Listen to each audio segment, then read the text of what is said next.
Bénédicte Manier is a journalist who has been observing bottom-up change, grassroots initiatives throughout the world for the last several years.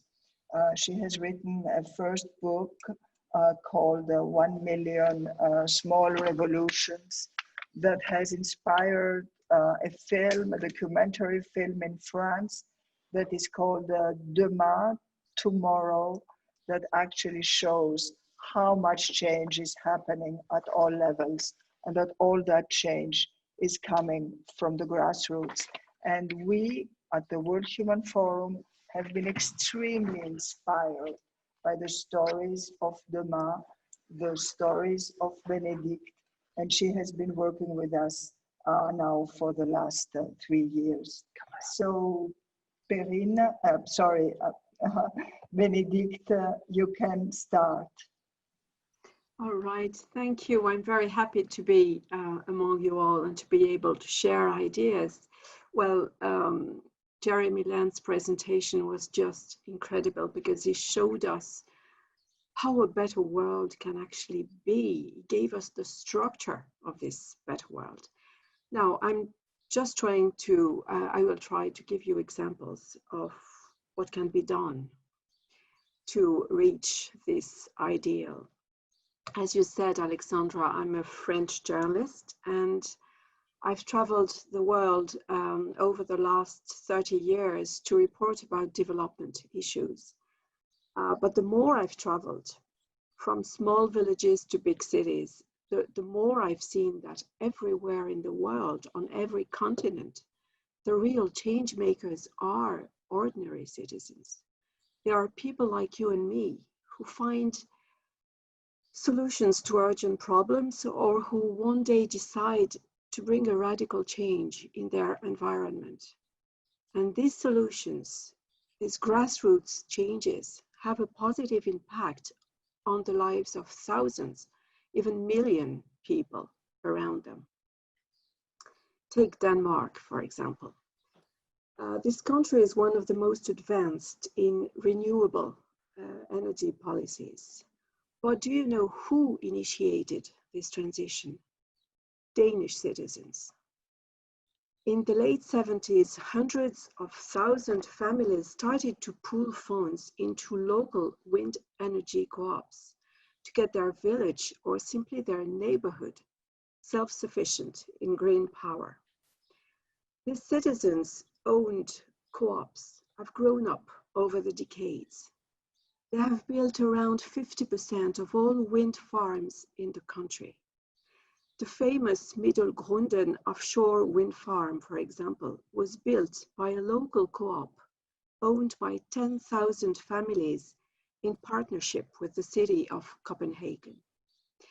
Over the same decades, Denmark also set up a national strategy to get rid of fossil fuels by 2050. It has been a democratic process with public debates involving the population, NGOs, scientists, private companies, and the Danish parliament. But the Danish people have been pioneers in this transition and have, all the way, kept building their own wind farms. And today, Denmark stands an outstanding example in terms of democratic decision-making and citizens' active commitment to sustainable energy. But one of the most impressive grassroots transformation I've seen was in India. You know, I've extensively traveled in India, and India has the most incredible civil society, which is extremely active and extremely resilient to disasters. A few decades ago, a rural district in Rajasthan in northern India was slowly turning into a desert. Nearly 1 million villagers were desperately looking for water. The fields were completely dry. The population was starving, and women and girls had to walk up to 6 hours a day to find water. One local man, Rajendra Singh, decided to help them build a large rainwater harvesting system. with earthen dams and traditional rainwater tanks. It took 3 rain seasons only to turn this desert into an oasis. Water tables and dry wells filled up again. And now 1 million people have fresh water to drink. But more important, the district's ecosystem has been fully restored. 5 rivers which had disappeared for 40 years are flowing again and have created natural fishy lakes.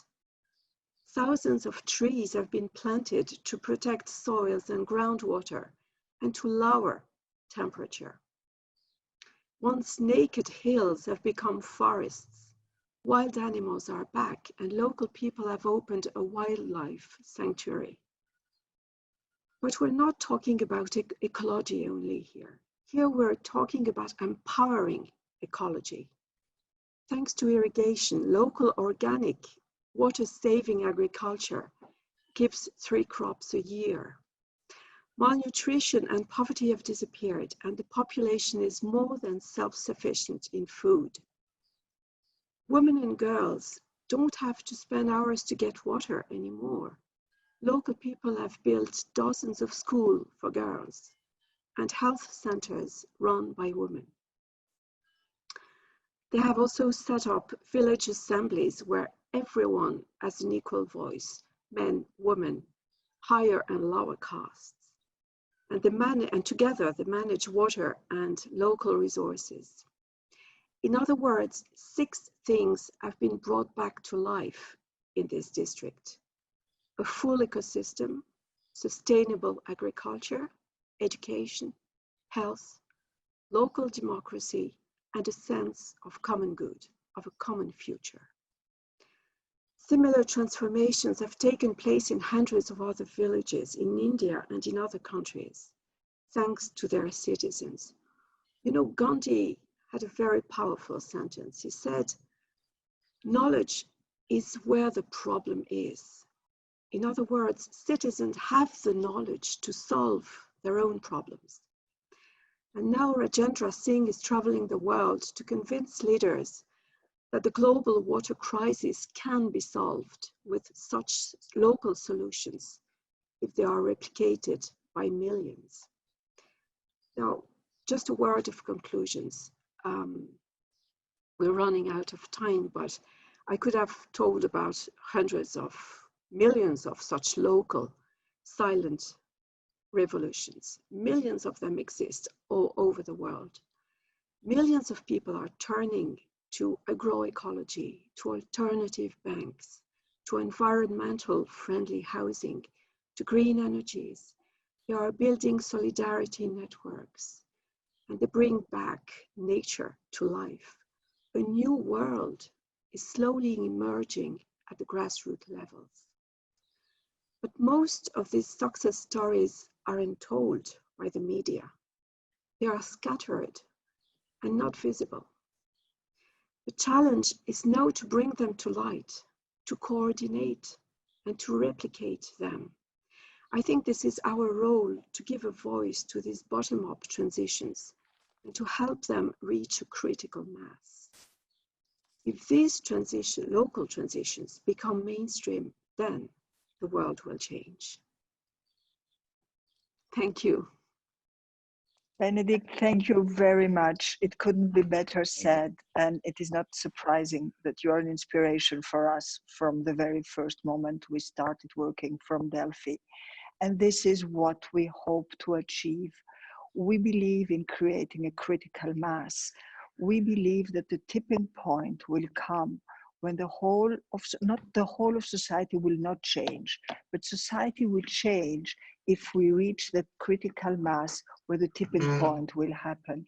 And when governments will listen more and more, and governments, I'm convinced, start listening, also because they have no choice many times, but also because when projects are successful, they are convincing. And this is, I think, the power of reality, the power of a project that works and that shows you that it can be done differently. And such a project is the project that we will discover now. It is a project of a permaculture farm close to Paris. And I think we are connected now with Perrine, who will tell us more about her project.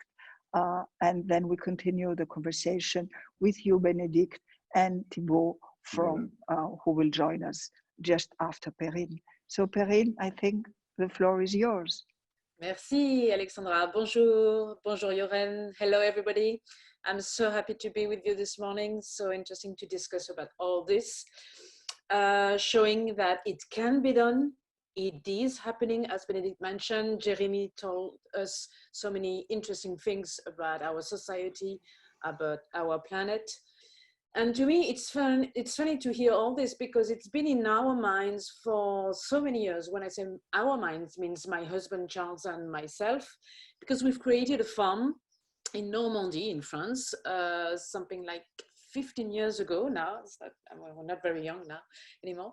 And at that time, nobody or hardly anybody in France was talking about agroecology, certainly not about permaculture.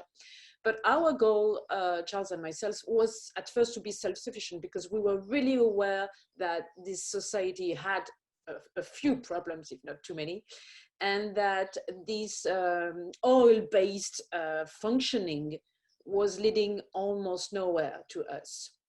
So our first aim was to be self-sufficient. And then when we realized we could do something very interesting in terms of production, basically, we could feed the community with a very small scale farm, only based on the hand, hardly no oil or mechanics on the farm.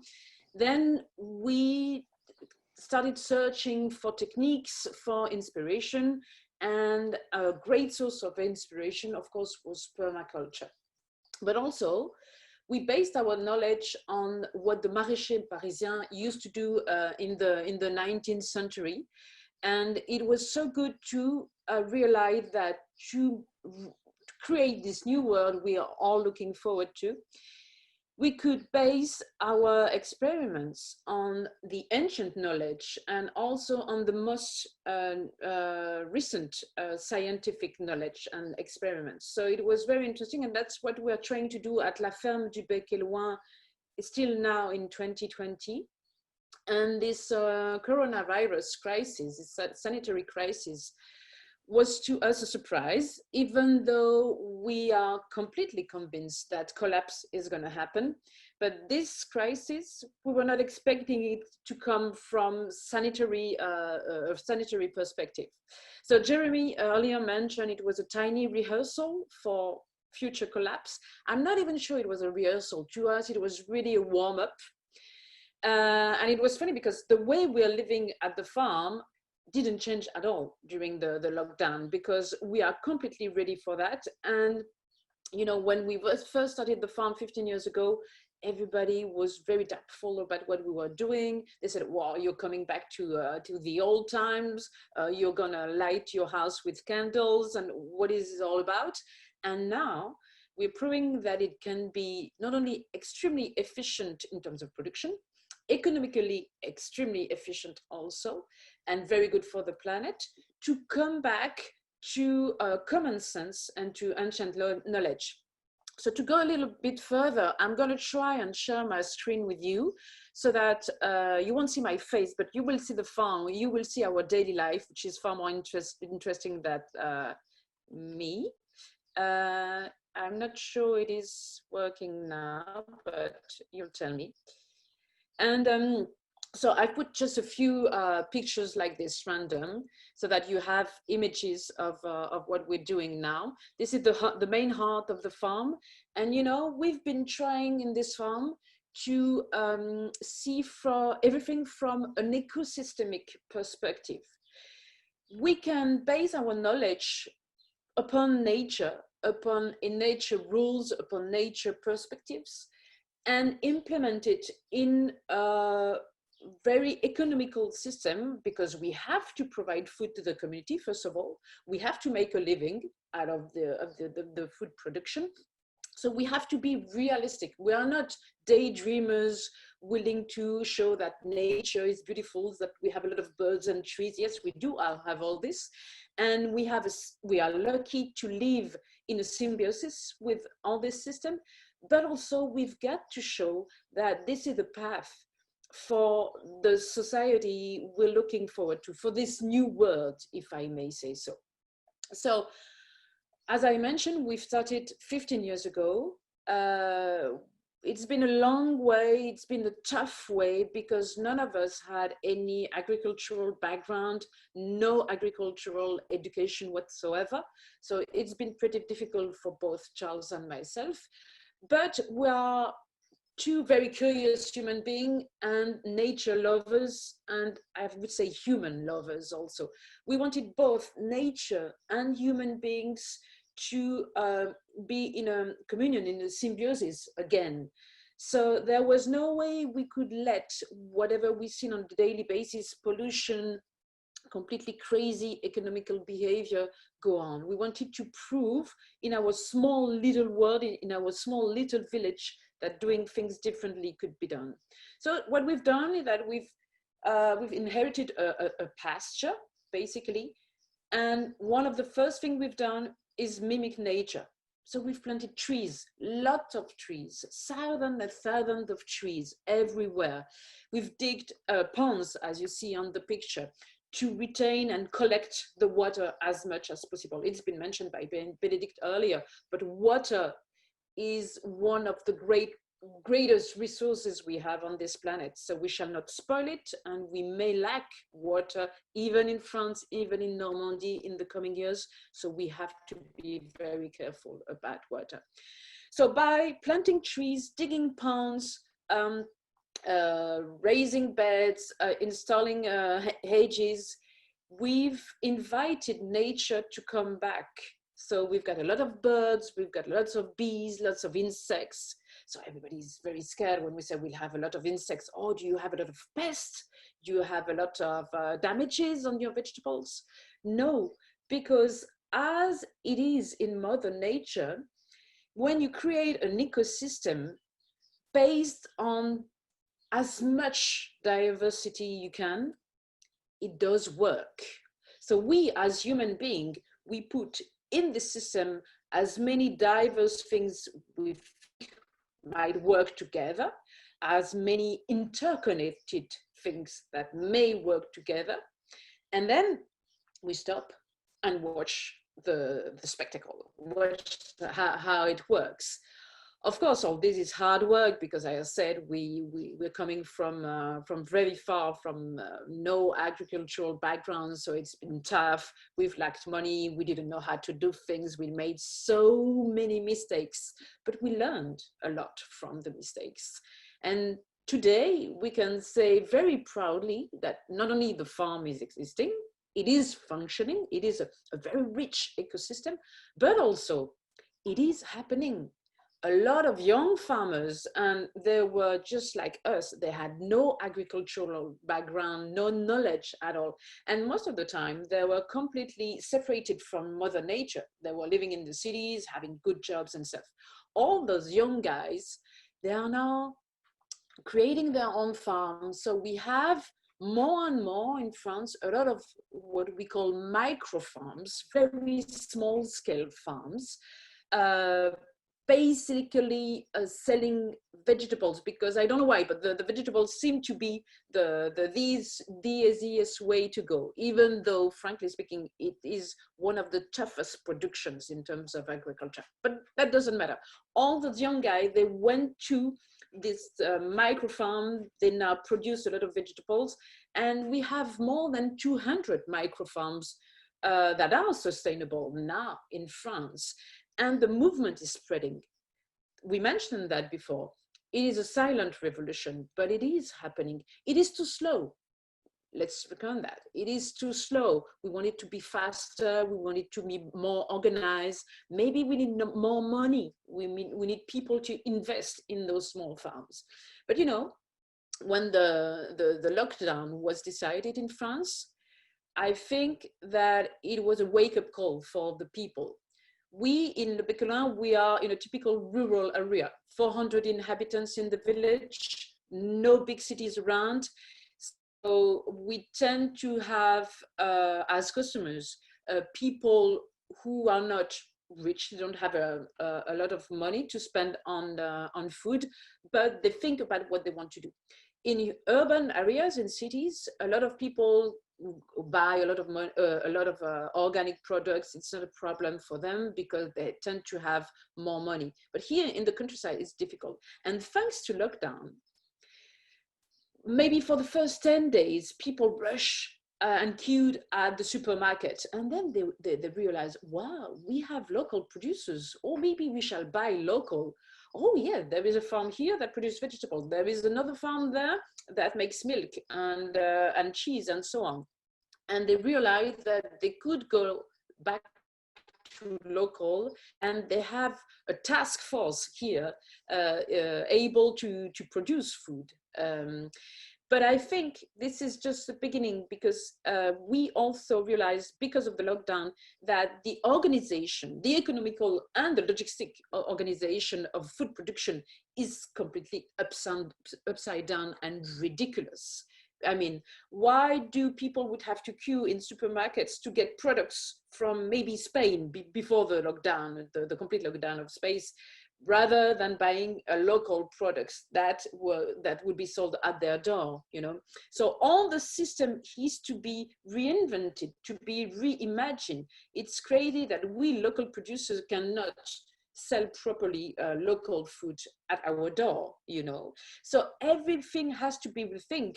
And I do believe that because of this crisis, or shall I say thanks to this crisis, we might experience a food shortage in the coming months. Why? Just because the farmers could not work, because we worked during lockdown, but a lot of food producers, they couldn't find the employees that usually come from Romania, Poland, and they are cheaper than French employees. So they could not hire those people. Therefore, they could not sow all the seeds they were supposed to sow. And maybe we're going to have a food shortage in September. And thanks to this food shortage, to the second crisis, people might really understand why it is going to be urgent and absolutely necessary to have a real web in every single country. I'm talking about France because I live in France, but in every single country, it is the same problem. A web of micro farms, of sustainable farms, sustainable systems that are here to feed the community. And as a conclusion, I would say also that we, small farms, we are not only a production entity to feed the people around us. We are also a place where people love together. See, on this picture, during lockdown, I was delivering produces by bike in the village. I was somehow the only link between the elderly in the village and life. I was almost the only person they were talking in real on a daily basis. So it is so important, thanks to the small entities, to keep on talking to each other, to create the social link. We can also create employment on those small entities. So see, the role in the society of the small entities is not only to produce food, it is also to produce connection, to produce link, and also to protect the environment. So that's what I wanted to say as an introduction, but I'm very happy to answer all the questions. So much. You have been a little bit too modest, because you showed very quickly the amazing book you have, I mean, your latest encyclopedia on permaculture, your first book that we have also translated into Greek. That's but true. Now this encyclopedia that has been sold over 30,000 exemplaries in France. This is amazing work done. You are really one of the most influential people in the permaculture world.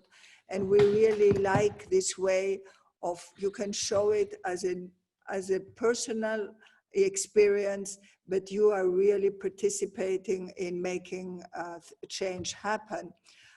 Time is pressing us. I hope both you and Bénédicte will stay in our coming break-up sessions so that you can join other doers and influence them and inspire them. They will share their stories, but you will be hopefully there and continue the conversation with them, because this is what we plan to do next. But before we do that, we're still looking for Thibault Larose from Convergences, because how do we make these efforts more systematic? It's one thing to have wonderful initiatives from all over the world.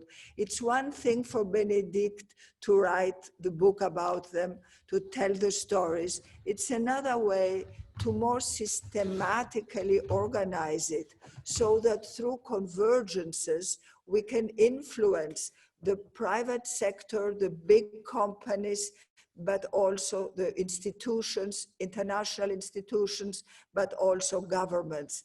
This is what Convergences is about. How do you connect the small to the big and the different actors that have to work together if we want to create the new world we want to create? And Convergences and Thibault Larose, if he's around, yes, we will not give Here he is. Here he is. We will not give him much time, but we will give him time to talk about this new project of 101 solutions, because it is the kind of thing we need to continue all together to work in that direction. Thibault, good morning. Good morning, Alexandra. Good morning to you all. It's a pleasure to be with you. Thank you for inviting me to join the World Human Forum, even though it would have been even better if we could have met physically, but it's a great initiative of yours. So I think how to make it systematically happen, it's by two things. I would say it's by going together and by influencing, as you said.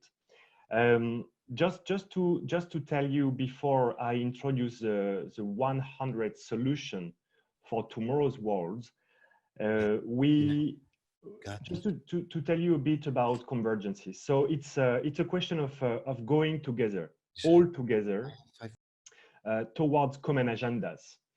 We have at the very heart of our initiative of Convergences, we have the 2030 agenda of the United Nations.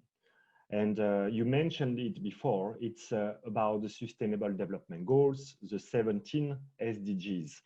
So we are working on that, and we are not alone to do that. Beyond that, we are trying to construct, and we are not only trying, we are constructing a global alliance that we call 3-0 for zero exclusion, zero carbon, and zero poverty. So how do we do so? So first, by who we are. We are inclusive. We are inclusive of all actors and all subjects. We are an international platform for thought, mobilization, and advocacy. How do we do so? Also by what we do, so by our mission. So we do promote dialogue and action. We promote initiatives and good practices everywhere they are, and we foster the emergence of innovative partnerships with high societal impact. And we believe that the partnerships are actually the very key of making actors, making different stakeholders joining forces, working together, can have actually a better impact. By how we do also, we rely on one thing, and this is very important, we rely on the collective intelligence. Convergences is a platform, as I said. We are not working alone. We will do nothing by being just us.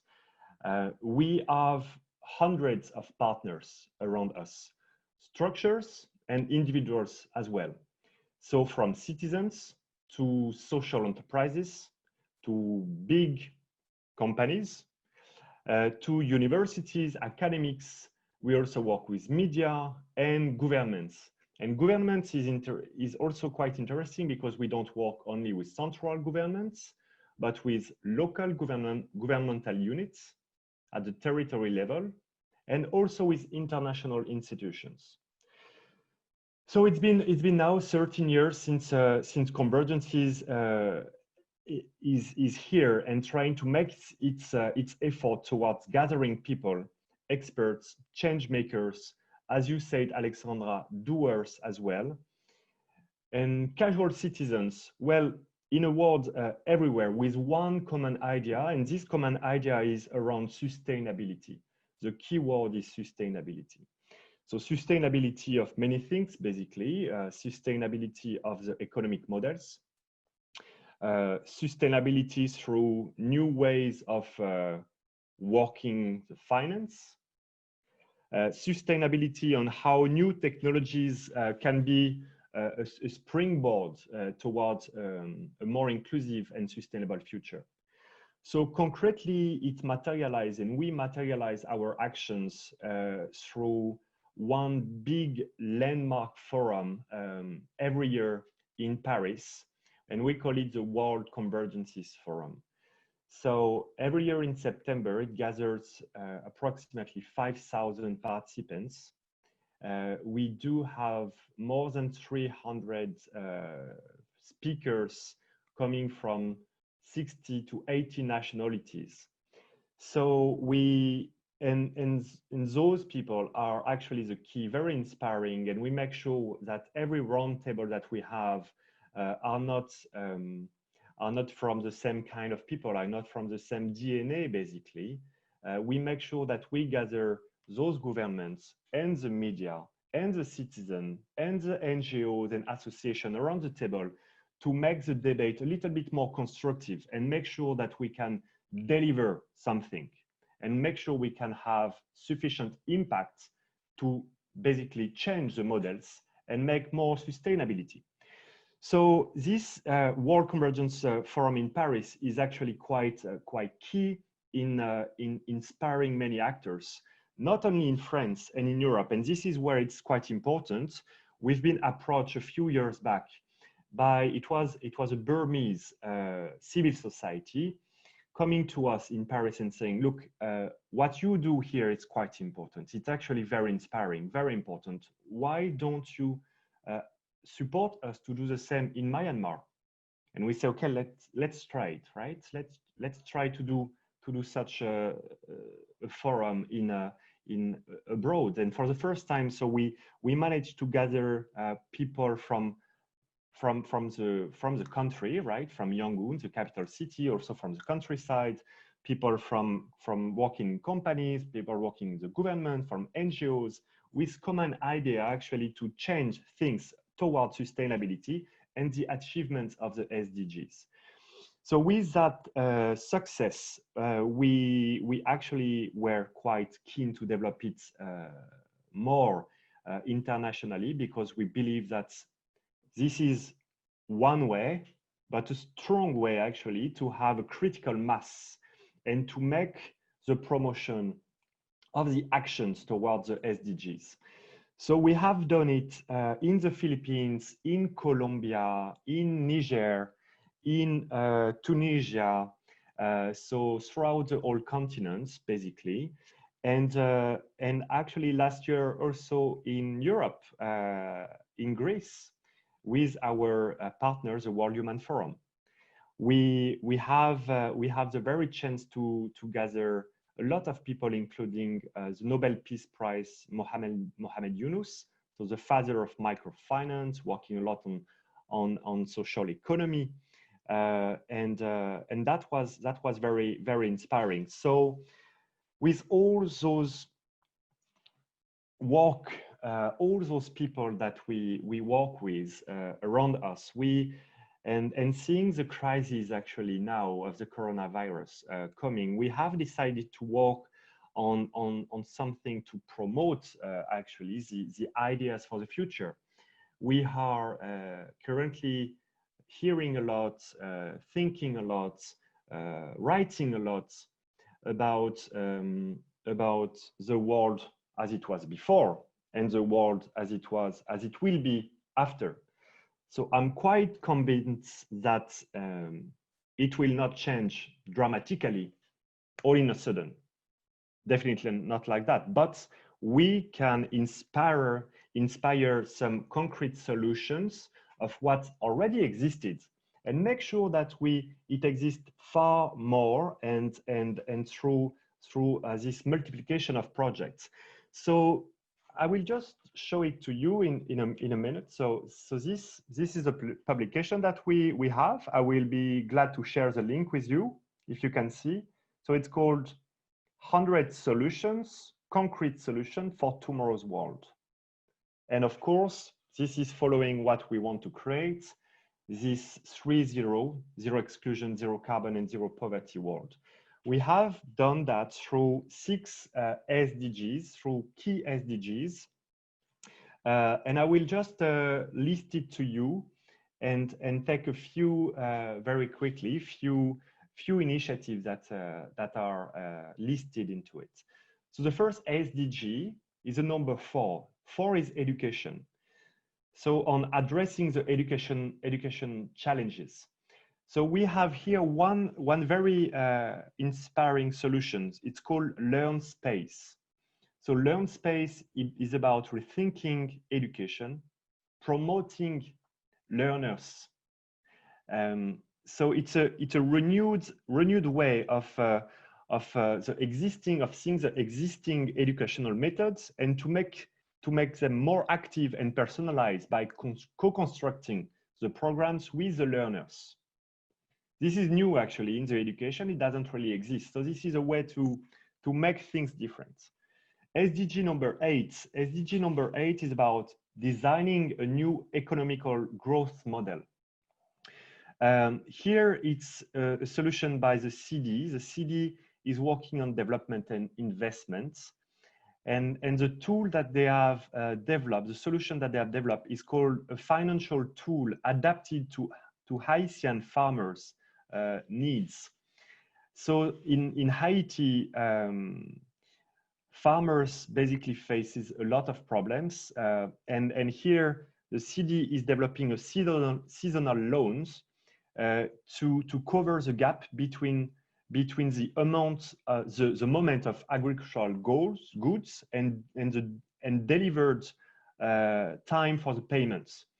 So it's something where it's pre-financing harvest and pre-financing the harvest actually very important. I will go a little bit faster. I can see some signs. So SDG number 10, it's about overcoming all types of inequalities. Also here, solution about more inclusive habitat and housing. We can see in SDG 13 on the urgency of tackling climate change. Something here that we have listed, it's Ecosia. Ecosia, it's basically, it's an alternative web engine to plant trees through internet. SDGs number 16, promoting peaceful and open societies. Here, a very strong one is called Econem. Econem is actually documenting and preserving the world heritage through 3D modeling. You know, they have been, and they are working in countries at war, country at crisis, where actually it's the preservation and renovation are at threat of world heritages are at threat. So they're working in Afghanistan, in Syria, in Libya, in all those affected sites, just to make sure that they can basically digitalize everything and make it not forget. And finally, the last one that I take is the SDG 17 on building innovative. And here, the last solution is the UN SDG Action Campaign, rewarding actually the best partnerships towards the SDGs. So this is all that I have to say, and I will just share the link here with you of those 100 solutions. Thibault, thank you.